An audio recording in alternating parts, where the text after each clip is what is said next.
Bien plus qu'une obligation légale ou une simple dépense, la formation est aujourd'hui un levier stratégique majeur pour la compétitivité et la pérennité de l'entreprise. Mais comment s'assurer que les investissements consentis génèrent un réel retour sur investissement?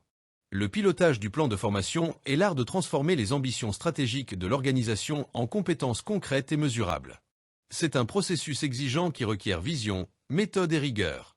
Au fil de ce quiz, nous allons naviguer à travers les étapes clés de ce pilotage, de l'alignement stratégique à l'évaluation des résultats, en passant par l'ingénierie financière et la conception de parcours pertinents.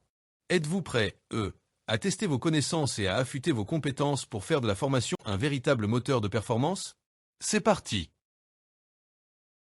Le conseil de direction de l'entreprise vient d'annoncer une nouvelle orientation stratégique, devenir le leader de l'éco-responsabilité sur notre marché d'ici 3 ans. En tant que responsable de formation, quelle est votre toute première action?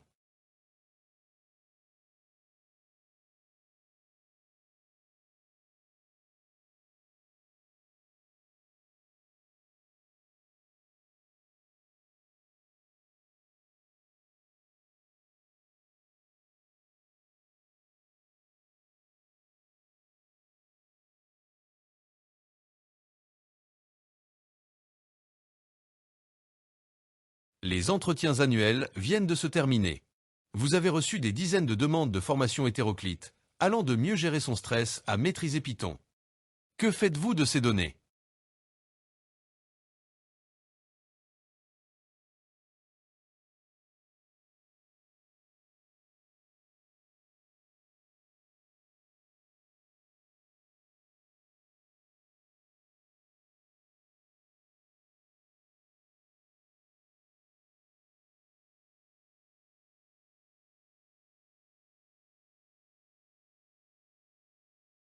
Le directeur technique vous contacte. Mon équipe a du mal avec le nouveau logiciel de gestion de projet. Il me faut une formation pour eux. Quelle est la réponse la plus constructive?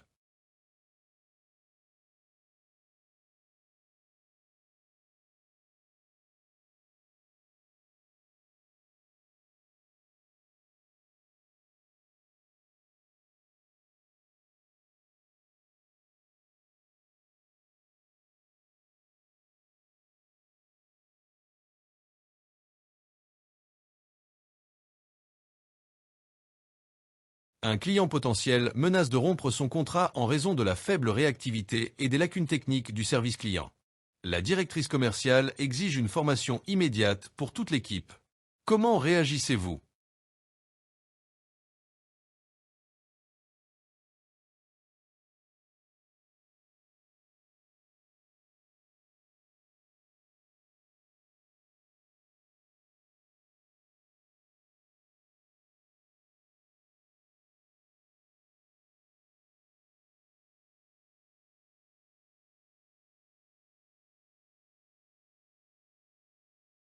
La direction du marketing demande une formation coûteuse sur le gros hacking. La direction de la production demande une formation essentielle sur les nouvelles normes de sécurité, également coûteuses. Le budget ne permet pas de financer les deux intégralement cette année. Qui doit arbitrer?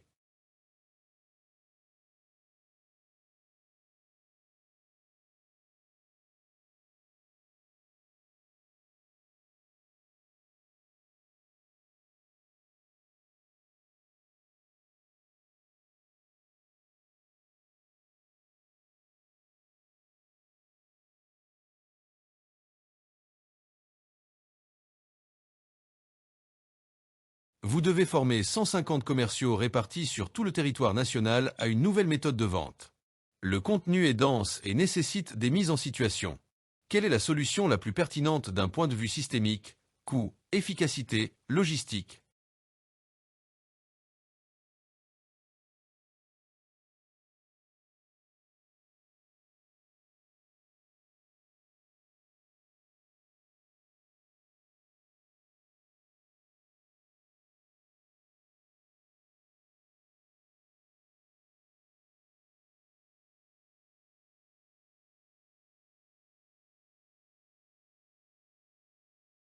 Votre projet de plan de formation est finalisé. Il inclut les grandes orientations, le budget prévisionnel et les actions phares. Quelle est l'étape légale incontournable avant sa mise en œuvre finale?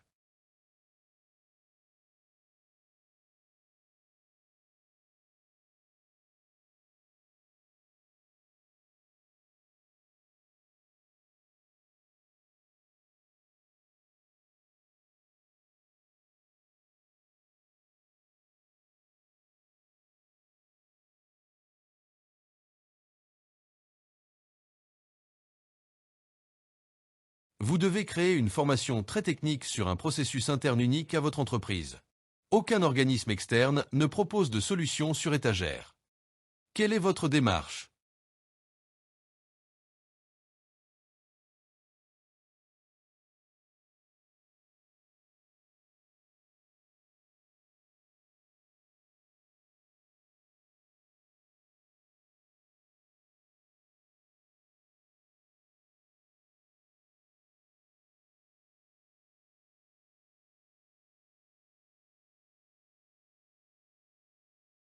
Lors de la présentation du budget au directeur des finances et comptabilité, DFC, il vous dit « La formation, c'est un coût.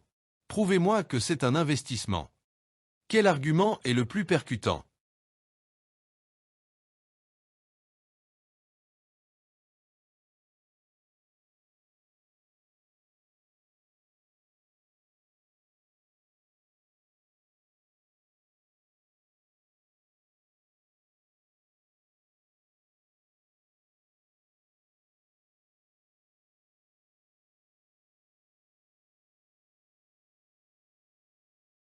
Une grande entreprise du secteur de l'énergie en Algérie fait face à une fuite de ses jeunes ingénieurs à haut potentiel, souvent attirés par des offres à l'international. Pour les fidéliser et contrer cette fuite des cerveaux, la direction des ressources humaines doit proposer un plan d'action durable. Quelle approche, relevant de l'ingénierie de parcours, serait la plus pertinente?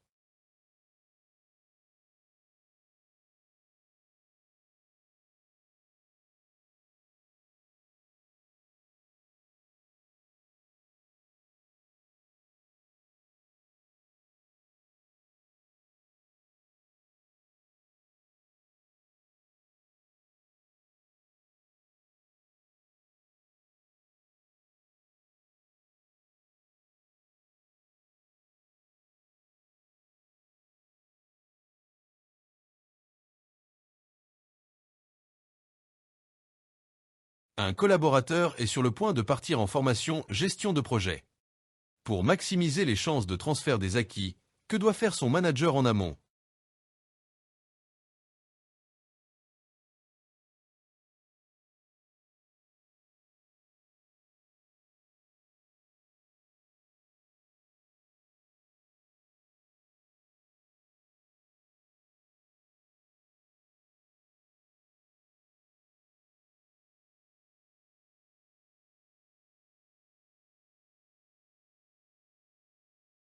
Le plan de formation est validé. Comment le communiquer aux salariés pour susciter l'adhésion?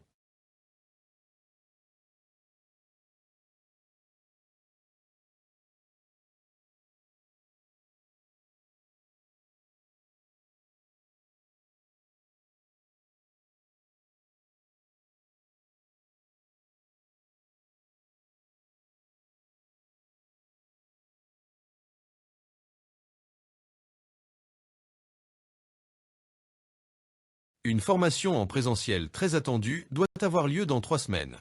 Le formateur externe vous informe d'un empêchement majeur. Quelle est votre réaction la plus professionnelle?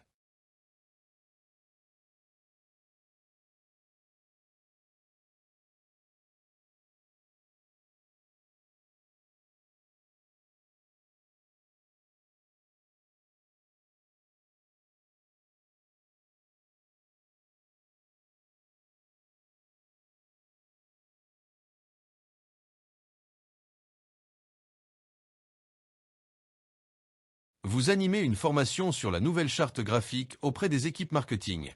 Pour la rendre impactante, quelle approche privilégiez-vous?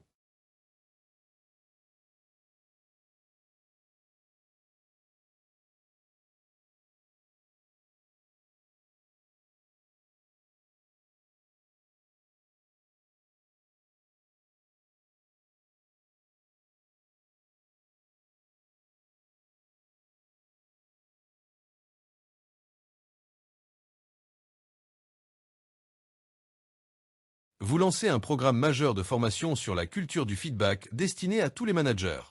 Quel geste du conseil de direction de l'entreprise aura le plus d'impact pour en assurer le succès?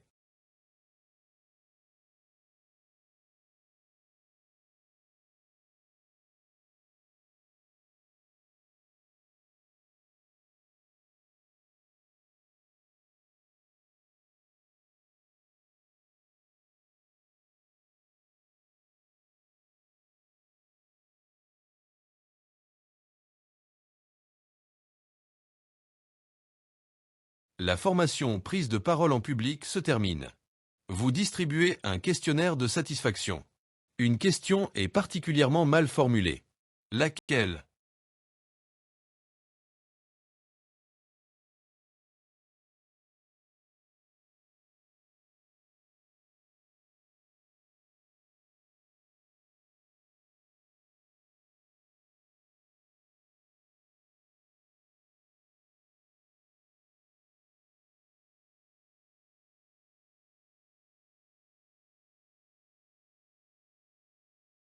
Sur un site de production pétrolière à Hassi Messaoud, de nouvelles procédures de consignation, lockout, tagou, pour les interventions de maintenance ont été mises en place. Tous les techniciens ont suivi une formation obligatoire sur ces nouvelles règles critiques. Le responsable HSE doit s'assurer et prouver que chaque technicien a bien assimilé la procédure avant de l'autoriser à intervenir. Comment peut-il le faire de la manière la plus fiable?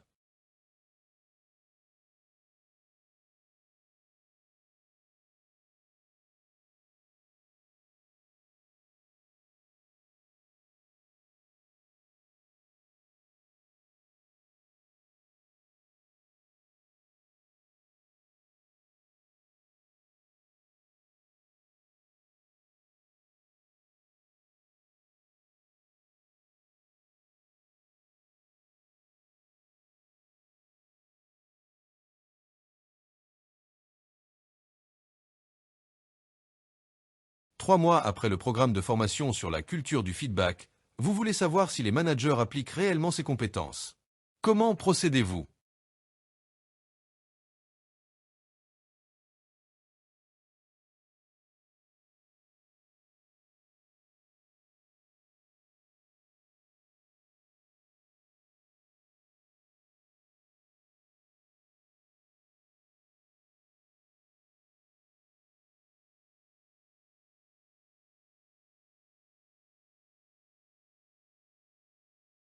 Suite à une formation coûteuse sur les techniques de négociation avancées pour l'équipe commerciale, la direction générale vous demande de prouver son retour sur investissement.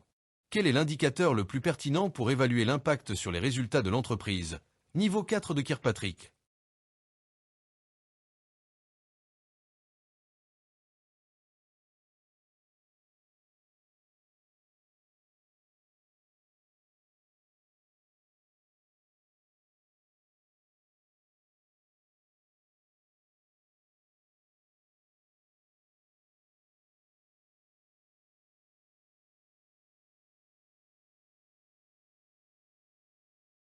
Vous venez de finaliser l'évaluation complète d'un programme de formation majeur, satisfaction, acquis, transfert, et même quelques indicateurs business.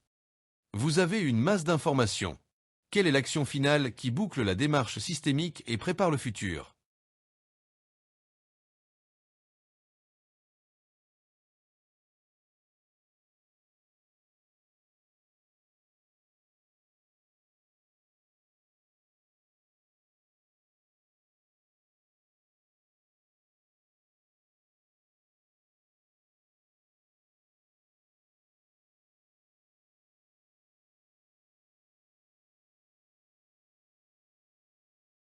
Félicitations! Vous êtes arrivé au bout de ce quiz sur le pilotage stratégique du plan de formation. Vous avez démontré votre compréhension du rôle essentiel de la formation comme un investissement et non une charge. Aligner les actions de développement des compétences sur les objectifs de l'entreprise, savoir en défendre le budget et en mesurer le retour sur investissement sont les compétences qui distinguent un gestionnaire de formation d'un véritable partenaire stratégique pour la direction. Mais une fois que la stratégie est définie et le budget sécurisé, le défi le plus complexe commence. Comment transformer cette stratégie en une expérience d'apprentissage réelle, engageante et efficace pour les collaborateurs? C'est précisément l'objet de notre prochain quiz, qui portera sur une étape cruciale. L'ingénierie pédagogique. Concevoir des formations à l'épreuve du terrain algérien. Nous y aborderons les questions concrètes que tout professionnel RH en Algérie se pose. Faut-il privilégier un formateur interne qui connaît la culture de l'entreprise ou un expert externe pour un sujet pointu? Comment créer un parcours en blended learning, mixte, efficace, quand la qualité de la connexion Internet peut être un frein pour certains collaborateurs? Quelles méthodes pédagogiques, ateliers pratiques, simulations, co-développement sont les plus adaptées pour ancrer des compétences techniques ou managériales dans nos industries locales? Préparez-vous à passer de la stratégie à la conception, pour bâtir des programmes qui ne sont pas seulement suivis, mais qui transforment réellement les pratiques sur le terrain. À très bientôt.